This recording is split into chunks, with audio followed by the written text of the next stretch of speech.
Bonjour mes miracles, aujourd'hui on va parler dans cette causerie du matin, cette petite causerie du pardon à soi-même. On m'a fait la demande en privé sur Telegram ou sur WhatsApp, je ne sais plus. La personne, le miracle tient à rester anonyme, mais j'ai trouvé le sujet très intéressant parce que derrière le pardon à soi-même peut se cacher finalement la libération de comportements addictifs, d'auto-sabotage, de pas mal de petites choses qui vont te permettre, si tu as pigé le truc, de progresser, quoi, tout simplement. Alors, le pardon à soi-même, ça cache, ça implique finalement une problématique avec soi, un jugement qu'on pose, une détestation, une culpabilité. On se tient pour responsable de quelque chose, sans le savoir, hein, très souvent de manière inconsciente. Mais tu vas voir que si on creuse un peu, tu vas vite savoir où taper. Et cette culpabilité, cette responsabilité qu'une part de toi entretient, tu l'as vécu à un moment fort, un ou plusieurs moments forts, des étapes décisives de ta vie qui ressemblent à des petits traumatismes en fait.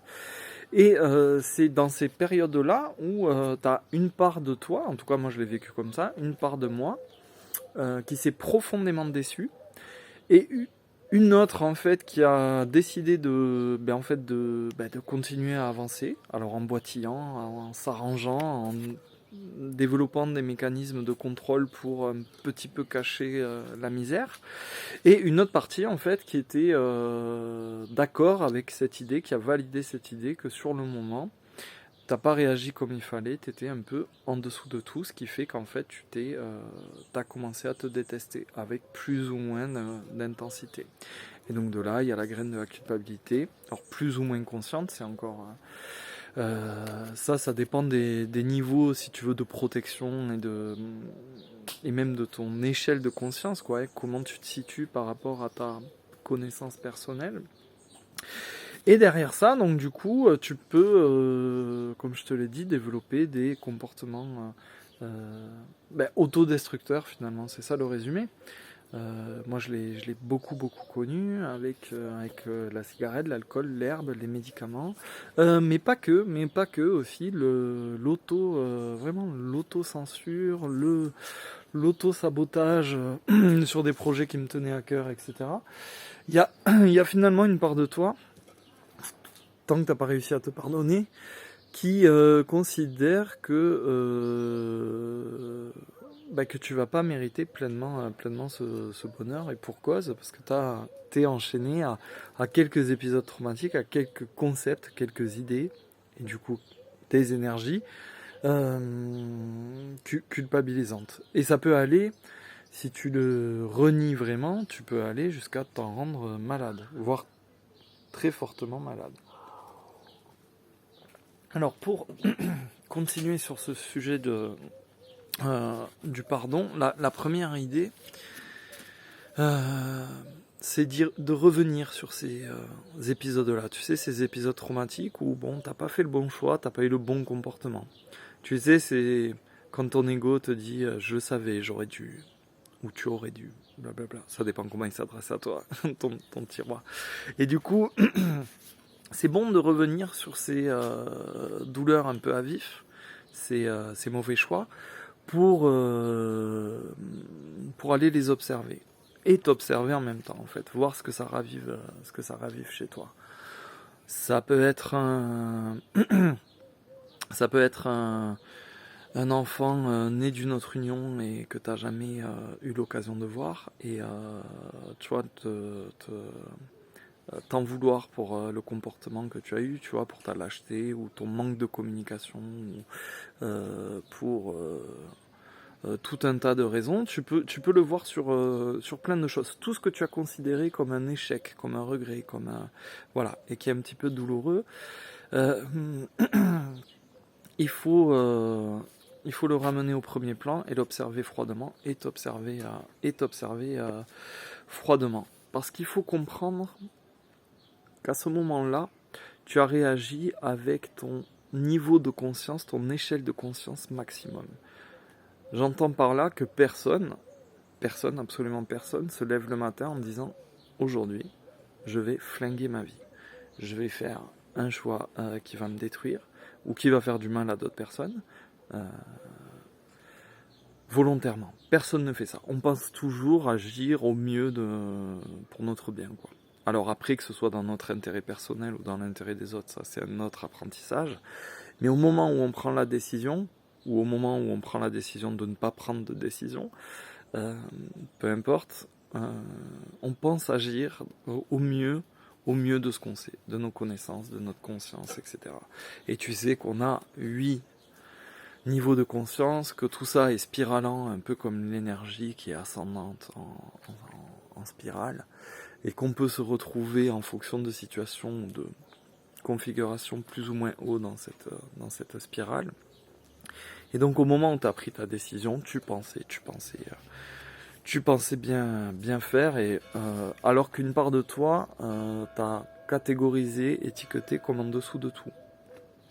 Et je trouve que c'est très bon de te rappeler ça, même si c'est un peu douloureux, de raviver un peu ce souvenir où tu as vacillé, où tu n'as pas pris la bonne décision, où tu n'as pas eu le comportement que tu aurais aimé avoir, ou en tout cas qui aurait été bénéfique pour toi sur le moment. Et de voir que finalement tu avais fait au mieux de tes capacités sur le moment. Et tu vas voir que ta réaction qui n'était pas bénéfique sur le moment, c'est juste une estimation, un jugement, un auto-jugement que tu portes sur ton comportement, parce qu'en fait tu vas voir qu'au bout du compte, ce que tu considérais comme non bénéfique va finir par l'être. C'est juste une histoire de temps et de paire de lunettes à poser sur la situation et sur ton comportement. Du coup, il faut aussi que tu comprennes que, en tout cas moi je le vois comme ça, c'est que ton jugement, si tu as besoin de te pardonner, c'est qu'à un moment tu as posé un jugement ferme, difficile, douloureux, cruel même, sur quelque chose, sur ton comportement, sur un choix, une absence de choix, sur ce que tu as fait. De ça, il en sort une situation cristallisée, tu t'es laissé définir par ce qu'on peut considérer une faute, un échec, une erreur, un regret, peu importe, enfin quelque chose d'un peu douloureux. Mais d'après quels critères ? D'après les critères de ton ego. On en revient toujours pareil à ton petit roi, qui peut être très très cruel dans l'auto-jugement, vraiment. Il va te donner des coups de fouet, mais ces critères-là sont fondés sur ton petit logiciel cérébral. C'est absolument pas vrai, c'est une vue de l'esprit. Et donc en fait, tu t'es jugé sur une base de connaissances qui est absolument pas fiable, on l'a vu tout ça dans les vidéos de niveau 2, et donc du coup, si les critères pour te juger ne sont pas fiables, le jugement qui est porté n'est pas fiable non plus, en tout cas il n'est que temporaire. Alors que toi, une part de toi, la plus innocente, la plus subconsciente, accepte de te laisser valider. Par ça, au final, on se détermine comme étant une partie de cet échec qu'on traîne dans notre sillage, si bien qu'on a besoin aujourd'hui de discuter de comment se pardonner, comment accorder notre pardon à nous-mêmes. Et donc pour sortir de ce jugement, de cet auto-jugement, c'est comme pour sortir de n'importe quel jugement, en fait il faut être dans le ressenti. Ce que je suis en train de te dire, c'est qu'il faut sortir de ce logiciel qui a posé un jugement très dur sur tes actes et ton comportement pour aller dans le ressenti. On sort toujours de la tête pour aller dans le cœur. Et dans le cœur, tu verras qu'il n'y a pas du tout cette culpabilité, cette responsabilité. Donc là, ça revient un petit peu, j'espère que tu t'es allé voir les vidéos du niveau 2. Quand on est de plus en plus en pleine conscience, il y a un moment où on peut s'installer dans le cœur, en conscience, et ouvrir les portes finalement de notre temple, et regarder finalement les ombres du passé, tout ce qui est culpabilisant, tous nos regrets, etc. Et se rendre compte que tout ça est une construction mentale et que ça se dissout à la lumière de la vérité, à la lumière de notre cœur, de nos sentiments. C'est exactement pareil. Ton jugement ne change pas, n'a pas touché l'intégrité de ce que tu es. C'est juste du mental. Dans le cœur, tout ça n'existe pas en fait. Et une bonne solution, quelque chose de très libérateur, c'est de reprendre le défi de gratitude de l'enfant intérieur. C'est-à-dire de te reconnecter à ton enfant intérieur. Et je vais même plus loin, en fait, de te reconsidérer aussi comme un enfant, c'est-à-dire dans un apprentissage. Et là, c'est tout simple. Si tu as des enfants, donc tu as été parent, quand tu as été parent, au moment où ton petit ou ta petite a appris à marcher, elle est tombée des centaines de fois, des milliers de fois. Et tu as eu cette indulgence, cette compassion et cette confiance aussi absolue qu'elle allait, ou il allait, finir par être de plus en plus stable et mettre de plus en plus facilement un pied devant l'autre, tenir debout et puis marcher, et puis courir, et puis faire sa vie et profiter et être extraordinaire. Pas une seule fois, quand ton enfant est tombé, tu t'es dit, ce gamin jamais il marchera. Et c'est fini. C'est fini, là, il est tombé sur sa couche, il s'en relèvera pas. J'aimerais que tu te considères comme ça. Comme un enfant en train d'apprendre à marcher. On est tous des élèves. Donc c'est-à-dire que ton cerveau aimerait pour se protéger, l'ego est comme ça, hein, c'est un logiciel de survie qui fonctionne sur la peur de tout pour te protéger. Il mesure, il analyse et décrit, et quand tu te confonds avec tes pensées de ton ego, tu le crois. Donc quand il va te dire que tu as merdé, en fait, tu vas accepter d'être défini par ce moment où tu as merdé. Si tu portes ce regard de l'enfant du parent qui observe l'enfant en train de finalement d'apprendre et d'acquérir tu vois, de la motricité, de l'équilibre, etc., pour aller vers une autre étape de l'évolution, c'est ok. T'es juste en train d'évoluer. On est juste des élèves. Cette vie-là, ici, dans cette densité, est un laboratoire. Et on va tous finir, au bout d'un moment, dans cette incarnation ou dans une autre, on va tous finir par arriver à marcher et à courir et à faire d'autres choses, à sauter. Voilà. Je pense que c'est très bon de revenir à cette idée de l'enfant intérieur et surtout d'avoir ce regard indulgent avec toi-même. Alors pour certains, c'est même plus facile d'être compatissant, d'avoir de la compassion pour les autres que pour eux-mêmes. Il y a peut-être des choses là à creuser, tu vois, sur des enjeux, des défis, des configurations qui ont été posés là, volontairement, on va dire, avant ton incarnation.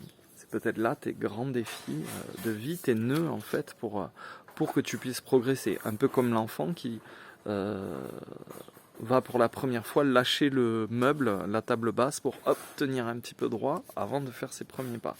Il y a peut-être quelque chose à creuser de ce côté-là. Quoi qu'il en soit, et j'espère, je ne vais pas essayer de dépasser un quart d'heure, le pardon, c'est vraiment un cadeau que tu te fais. Alors que tu fais à l'autre en temps normal, mais si tu te pardonnes toi-même, c'est vraiment le plus beau des cadeaux que tu puisses te faire. C'est le moment où tu décides d'arrêter d'être défini parce que ton ego a murmuré. C'est le moment où tu redeviens finalement en mouvement, en fluidité, où tu acceptes que tu es en perpétuelle évolution, avec des hauts, des bas, des stagnations, des périodes un peu rétrogrades. Et c'est le moment aussi où tu vas aussi accepter le négatif. Et c'est ce que je te disais, tu vois, ce qui n'était pas bénéfique pour toi à l'époque, une faute, un regret, le comportement que tu aurais aimé avoir et que tu n'as pas eu à l'époque, en fait. Ok, ça t'a fait souffrir, ça a cristallisé tout ça. On en est maintenant à écouter cette vidéo, à se demander comment on peut se pardonner. Mais au final, on a besoin des deux. Sans ce mauvais choix, tu n'irais pas vers plus de lumière, en fait, vers plus de compréhension de toi-même. Cette expérience, ce catalyseur, on peut dire, ne t'aurait pas amené à te poser les bonnes questions. ça aurait pas déclenché toutes ces souffrances, cet inconfort qui t'amène à te questionner et à te dire merde, comment je fais pour m'accepter, comment je fais pour cohabiter enfin comme ça, comment je pourrais faire pour arrêter de me détruire avec l'alcool, avec l'herbe, avec la cigarette, ou en me meublant avec le tourbillon de la vie, en me vidant dans du superficiel, comment je peux faire pour être juste moi-même et m'aimer comme je suis, tel que je suis. Donc tu vois, ce regret va t'amener à ce chemin-là, donc en ce sens-là c'est parfaitement ok. Il n'y a pas de... Il n'y a pas de pardon sans faute, sinon il n'y a rien à pardonner. Euh, Comme il n'y a pas de... Tu vois, il n'y a pas d'ombre sans lumière, en fait, tout ça est la même chose, en fait. L'un n'existe pas sans l'autre. Et il faut comprendre que notre évolution va vers toujours plus d'unité. Ce qui est vrai aussi pour ta propre... ton soi, en fait. On est tous venus dans ce laboratoire fragmenté, fractionné. Et on va tous, à chaque fois qu'on ramène un petit peu plus de lumière, qu'on comprend un petit peu mieux ce qu'on est et du coup ce que sont les autres et ce qui est ce grand tout, on comprend un petit peu plus l'unité. Donc se pardonner, c'est faire un grand pas vers en avant vers soi-même et vers le j'espère que j'aurais pas été trop long. Je pense pas avoir tout couvert parce que c'est un très très vaste sujet, mais justement on va en discuter sur Telegram et sur WhatsApp, sur les groupes. Moi je pars un petit peu me mettre au vert avec Flo, Céline, mes amis, les enfants, etc. Mais je garderai un œil sur vous. On continue les soins dans les soins collectifs dans les groupes. Et prenez bien soin de vous. Merci Ulrich de continuer à poster en mon absence. Bye bye.